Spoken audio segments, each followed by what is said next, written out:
അത്രയ്ക്ക് പ്രിയപ്പെട്ട ഒരുപിടി സിനിമകൾ സമ്മാനിച്ച പ്രിയ കുടുംബനായകനായിരുന്നു ജയറാം. ഒരു നിയോഗം പോലെ പത്മരാജൻ കണ്ടെത്തിയ നായകൻ. മിമിക്രി കാസറ്റ് കണ്ട് തന്റെ അടുത്തേക്ക് വരാൻ പറഞ്ഞുകൊണ്ട് അയച്ച ടെലിഗ്രാമിൽ നിന്ന് തുടങ്ങിയതാണ് 32 വർഷത്തെ ജയറാമിന്റെ സിനിമാ ജീവിതം. വിശ്വനാഥന്റെയും ഉത്തമന്റെയും ജീവിതം പറഞ്ഞ ഒരു മനോഹര ചിത്രമായ അപരൻ ജനനം നൽകിയത് ഒരു മനോഹര നായകനു കൂടിയായിരുന്നു. മൂന്നാം പക്കത്തിലെ പാച്ചുവും ഇന്നലെയിലെ ശരത്തും എല്ലാം കാണിച്ചു തന്നത് ആ മനോഹര സംവിധായകന്റെ മനോഹര കണ്ടെത്തലിന്റെ വിജയങ്ങളായിരുന്നു. കുതിരവട്ടം പപ്പു, മാമുക്കോയ, ഒടുവിൽ ഉണ്ണികൃഷ്ണൻ, ശങ്കരാടി തുടങ്ങിയ നാട്ടിൻപുറത്തെ കഥാപാത്രങ്ങളിലേക്ക് പരകായ പ്രവേശം ചെയ്യുന്ന നടന്മാർക്കിടയിൽ ജയറാമിന് ഒരു മികച്ച ഇടമുണ്ടായിരുന്നു. മഴവിൽ കാവടിയും പെരുവണ്ണാപുരത്തെ വിശേഷങ്ങളും പ്രാദേശിക വാർത്തകളും പൊന്മുട്ടിയിടുന്ന താറാവും എല്ലാം സമ്മാനിച്ചത് മനോഹരമായ കുറെ കഥാപാത്രങ്ങളെയായിരുന്നു. അതിലെ ജയറാമിന് ഒരു പ്രത്യേക ഭംഗിയായിരുന്നു. അതുപോലെ രാജസേനൻ സമ്മാനിച്ച ജയറാം കഥാപാത്രങ്ങളെ ഇന്നും മലയാളികൾ അത്രമേൽ സ്നേഹിക്കുന്നു. അത്രയ്ക്ക് മനോഹരമായിരുന്നു അദ്ദേഹത്തിന്റെ കഥാപാത്രങ്ങൾ. നർമ്മം കൈകാര്യം ചെയ്യുന്നതിൽ തന്റേതായ ഒരു ശൈലി ജയറാമിന്റെ പ്രത്യേകതയായിരുന്നു. കുടുംബ പ്രേക്ഷകർക്ക് അവരിൽ ഒരാളുടെ ഏഴുകൾ കണ്ട കഥാപാത്രങ്ങളെ തന്മയത്വത്തോടെ അവതരിപ്പിച്ചത് തന്നെയാണ് ജയറാം കുടുംബ പ്രേക്ഷകരുടെ ഇഷ്ടനായകനായത്. ശക്തമായൊരു തിരിച്ചുവരവിനുള്ള ഒരുക്കത്തിലാണ് ജയറാം.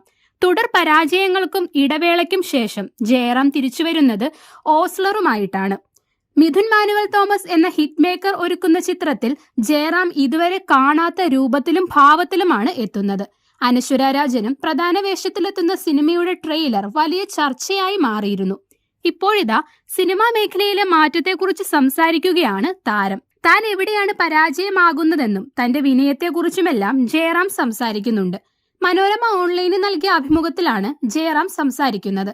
ജയറാമിന്റെ വിനയത്തെക്കുറിച്ചുള്ള അവതാരകയുടെ ചോദ്യത്തിന് മറുപടി നൽകുകയായിരുന്നു താരം. എനിക്ക് സംസാരിക്കാതിരിക്കാൻ പറ്റില്ല. അന്നൊക്കെ എല്ലാവരും വട്ടം കൂടിയിരുന്ന് സംസാരിക്കുമായിരുന്നു. ഇന്ന് കാരവാനിലേക്ക് പോകുന്നതിനാൽ ആരെയും കിട്ടുന്നില്ല.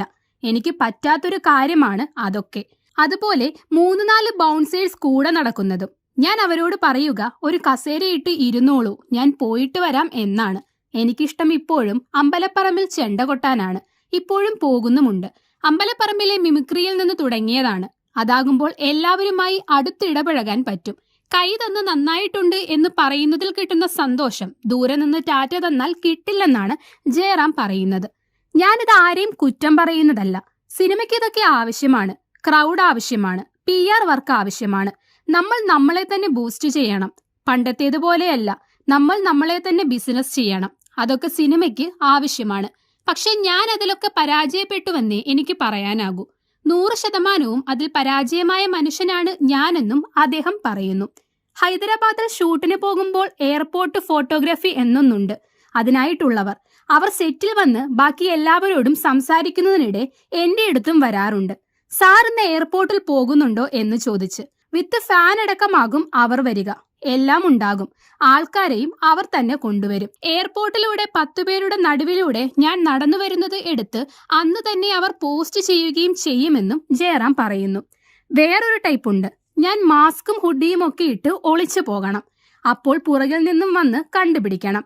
ഹേയ് ജയറാം എന്നൊക്കെ പറഞ്ഞ് ആളുകൾ ബഹളമുണ്ടാക്കും. ഒടുവിൽ ഞാൻ മാസ്ക് ഒക്കെ മാറ്റുന്നത്. അങ്ങനെ പല ടൈപ്പ് ഉണ്ട്. അതിന് ഏജൻസിയുമുണ്ട്. എനിക്കിതൊന്നും പറ്റില്ല. അതിനാലാണ് ഞാൻ പരാജയമായി പോകുന്നതെന്നും പറയുന്നു. അങ്ങനെയുള്ള കാര്യങ്ങളിൽ ഞാൻ 100% ഫെയിലിയർ ആണെന്നാണ് അദ്ദേഹം പറയുന്നത്. അനശ്വര രാജൻ, അർജുൻ അശോകൻ, ജഗദീഷ്, സെന്തിൽ കൃഷ്ണ, ദിലീഷ് പോത്തൻ തുടങ്ങിയവരും പ്രധാന വേഷത്തിലെത്തുന്ന ചിത്രമാണ് ഓസ്ലർ. കുറ്റാന്വേഷണ കഥയാണ് ചിത്രം പറയുന്നത്. മിഥുനും രൺധീർ കൃഷ്ണയും ചേർന്നാണ് ചിത്രത്തിന്റെ കഥ എഴുതിയിരിക്കുന്നത്. മിഥുൻ മുകുന്ദനാണ് ചിത്രത്തിന്റെ സംഗീതം ഒരുക്കിയിരിക്കുന്നത്.